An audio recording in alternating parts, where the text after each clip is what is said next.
All right, welcome to today's show. So I'm going to jump into a few things with strategy. Strategy touched the bottom today at about 370 in terms of the support level and bounced off it a little bit. As of right now, it's approximately 376. So it bounced off from 370 376. And I'm going to talk about what the levels are for where the short sellers are going to get squeezed out potentially, which we hope for. And so the stock can go back up and break through 400 again and go hit all new time highs.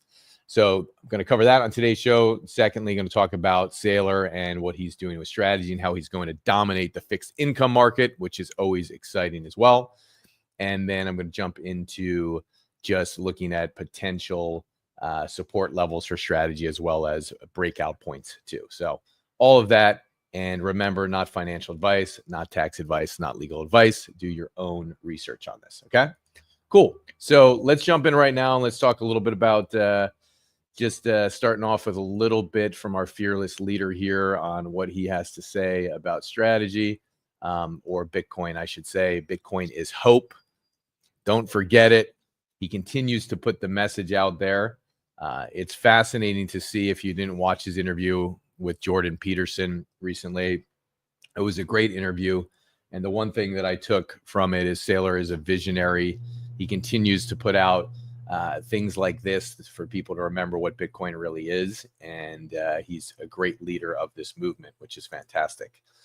Also, if we take a look at strategy and what they're doing with the fixed income market, they're dominating the fixed income market. So there's another post by Saylor here that shows you basically the last offerings of preferred stock since August 2021, or the largest, I should say, offerings.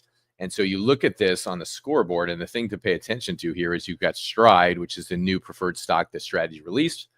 And that's, look at this, 1,176,000,000. Then you look at Morgan Stanley here. Then you look at Morgan Stanley again. And then over here, if you come here, you look at Strife at 850 and you look at Strike at 730.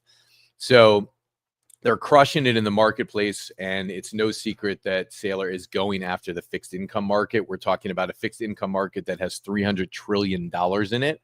And if strategy just captures a small portion of this, it could drive the stock price up big time. And we know that institutional investors are looking for other options right now. And what makes these offerings attractive is the fact that they're fixed income and they're paying out approximately anywhere from 8 to 10% fixed income returns. So this attracts a huge portion of the market that Saylor wants to go after. Why do we care about this? Well, we care about this simply because as people who are invested in strategy, I know I am, we like also for there to be multiple ways for Saylor and the team to acquire Bitcoin. So when they're just issuing common shares to acquire Bitcoin, temporarily that dilutes the shares. Sometimes people freak a little bit. Stock price will go down. We know it's good long-term for investors, but these options with preferred stock make it very easy for him to go out in the marketplace, get more cash flow, more people to invest, and buy more Bitcoin. And there's just different ways and different marketplaces to tap with this strategy. So it's fantastic. So pretty cool to see how strategy is really dominating this marketplace. This gives you a great visual of it. So way to go, Saylor. Thumbs up on the big guy doing it again. Love to see what's happening with this. Another thing to take a look at here is also, if you want to look at perhaps what's happening with Bitcoin. I had a chart for you here. Not sure what I did with it, so let me try to find it again. But let's take a look at this first. So here we've got a good chart here from Chris Mielis here, where he talks about strategy's capital allocation framework. And so if you're wondering what they do, it can be confusing sometimes in the marketplace. You see, wow, they're buying this, and this amount of Bitcoin today with this. They're buying this amount of Bitcoin with this. They're buying this amount of Bitcoin with this. Like, what are they actually doing? This just sums it up very simply. The fixed income market, look at all the different ways to attract more investors with fixed income products. You got CBs, which are convertible bonds. You got STRK. which is Strike, where investors can put money into it and eventually convert into common shares. You got Strife, which is fixed income, and you got Stride, which is fixed income also. So look at the fixed income marketplace. Is it any secret now of what Saylor's doing in terms of going after this marketplace? No, it's not. And then, of course, we've got the traditional way of when Saylor taps the ATM and he issues common shares, and we all buy the stock, let's say, and he takes that money and buys more Bitcoin. So pretty cool to just see it in a very simple way. Way to go, Chris, on this. And it's nice to see the basic overall approach of what strategy is doing. Now, if you want to look at a little bit of a technical analysis on this, again, I'm not a technical wizard. I just did some market research to see what's going on because I want to see at what point does strategy actually go up. And so I did some research on this short squeeze analysis, which basically tells you about 9 out of every 100 shares that people can buy are being shorted right now. So you look at all the outstanding shares in the marketplace, and about 9% are being shorted right now. So there are people that are betting against strategy. The support level that I just said in terms of where we have support with strategy is about 365, 369 level.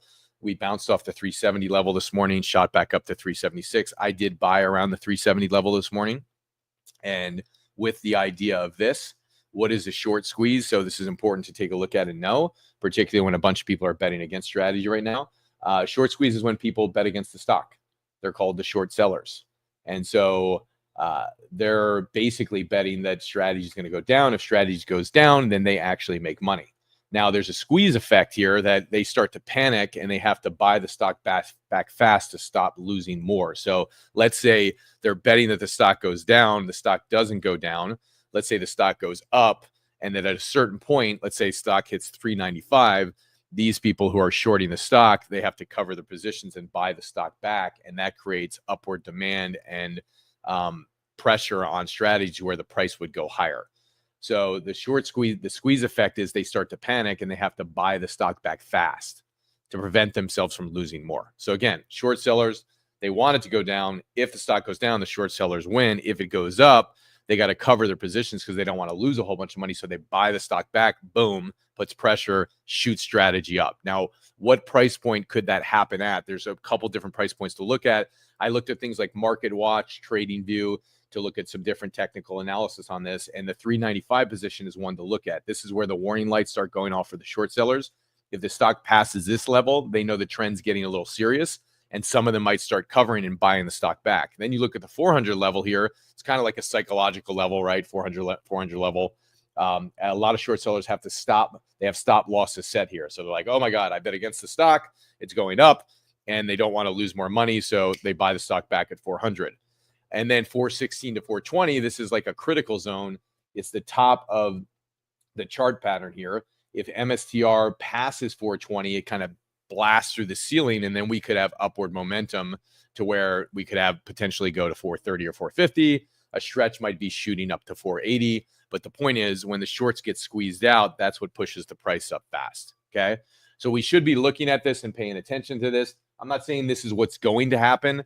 I just like to look at this stuff and do a little bit of research to know for myself personally, when can we see strategy go back up to some highs again?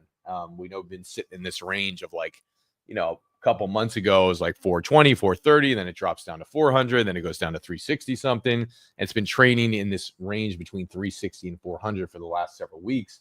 When are we going to go back up? We're going to go back up when we squeeze the shorts out. And of course, whatever Bitcoin does with its price, Bitcoin does have something to do with this as well. So we got to see what happens with Bitcoin as well. And, if there are more treasuries are buying into Bitcoin, that's always good news in terms of corporate treasuries, and more governments are announcing that they're buying into Bitcoin. That's always good news. So overall, I'm still bullish over the next 6 to 7 months, but this is just an idea of what could happen in the short term. Okay. So there you have it on that. That's the weather and the sports as it relates to what could happen there.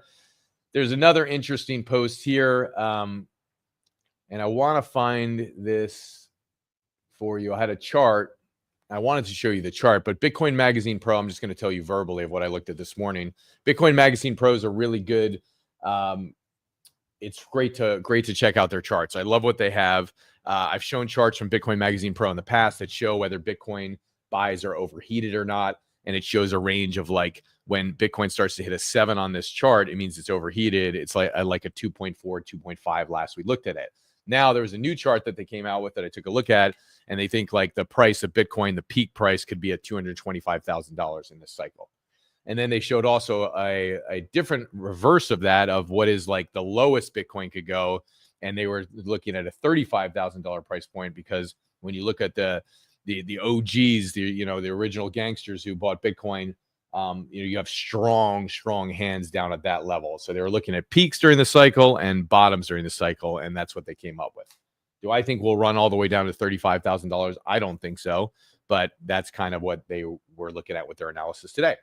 So that is the story with that. Going to give you a little perspective here on somebody from X. If you're just joining us, this is good to see. Sailor posted this. I think this is a really good indicator if you're somebody who owns strategy or you're looking at it, not financial advice, not tax advice, but strategy is going into the fixed income market hard, guys. Okay. Sailor says this: our strategy is to lead the market in Bitcoin-backed fixed income. So we know that, last year we were looking heavily at strategy, doing convertible notes, issuing common shares where they tap the ATM. The price of strategy goes up, so they look for the stock to go up. When the stock goes up, they issue more shares, and then they take that money and they buy Bitcoin. And we've seen Sailor do that a lot through 2024. We saw him do some convertible notes in 2024, but now he's got these new fixed income products, which are preferred stock that are leading the marketplace. And when you look at Stride is kicking ass. Look at this: largest offerings of preferred securities since August 2021.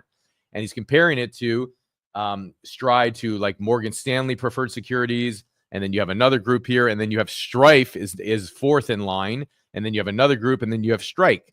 So look at this. Like, since August 2021, you got 3 of Strategy's products leading the fixed income market here. Crushing it. So if this is not an indicator where Sailor's going and why he's going to continue to go to people or institutions, I should say, that want to put money into strategy and want to get a fixed income return, this shows what he's doing. It's no secret. And he's posting it to say, hey, loud and clear, this is what we're doing, which is great because we want to attract institutional money at this point in the game. So badass, way to go, Sailor. Love to see it. And that is good news for strategy. So, John, what's up? Green Firefly, what's shaking? So anyway, that's the news for today. Just to recap in the final minutes here. Number one, I showed today some support levels for strategy around the 369, 365 level. That's the first support level. We bounced off 370 today, shot back up to around 376. I bought more as it dropped lower. Second thing, I'm looking at where the short sellers are in this marketplace, because we know that there's been articles coming out over the past month or so of people betting against strategy. And if you look at it, it's about 9 to 10% of the marketplace. So if you look at all the outstanding shares of strategy, about for every 100 shares, 9% of the people are shorting it. So for every 100 shares, 9 shares are being shorted. Okay, that's 9%. And all the outstanding shares, if you add it all up, that's 9% of the people that are betting against it in terms of the shares that are outstanding in the marketplace. And so what does that mean? So if these short sellers are betting against strategy, they make money when it goes down. But how do we squeeze them out? I covered it in today's show. At 395 price levels, 400 price levels, and 416, 420 price levels, we could squeeze the heck out of a lot of the short sellers, and the price could go a lot higher. So what are we rooting for? I'm rooting for the price to go back up to 395, so it starts putting pressure on the short sellers, and eventually it squeezes them out, and they got to buy back the stock to prevent themselves from losing more money. And then that buying back of the stock puts upward pressure on the price, and boom, we go to higher and higher levels, and hopefully to the moon. So that's that. And then, of course, I just went over Sailor's plan with the fixed income marketplace to dominate that marketplace in the $300 trillion marketplace of fixed income. If strategies gets a percentage, it's going to rise their Bitcoin stack and rise the stock price. Okay. So I hope this serves you guys. Have an amazing rest of the day, and stay strong on it. I know nobody likes to see on a Friday dropping down to 370. But again, I'm watching these levels for myself. I'm not a technical analyst, but I do research, and I go, where are we at? What could I be looking at for my own personal moves? And I bought some more strategies today because my conviction is this is still the bull run, and over the next 6 months, I believe we're going up. Not financial advice. All right, see you on the flip side. I hope you guys are doing well. Stay amazing.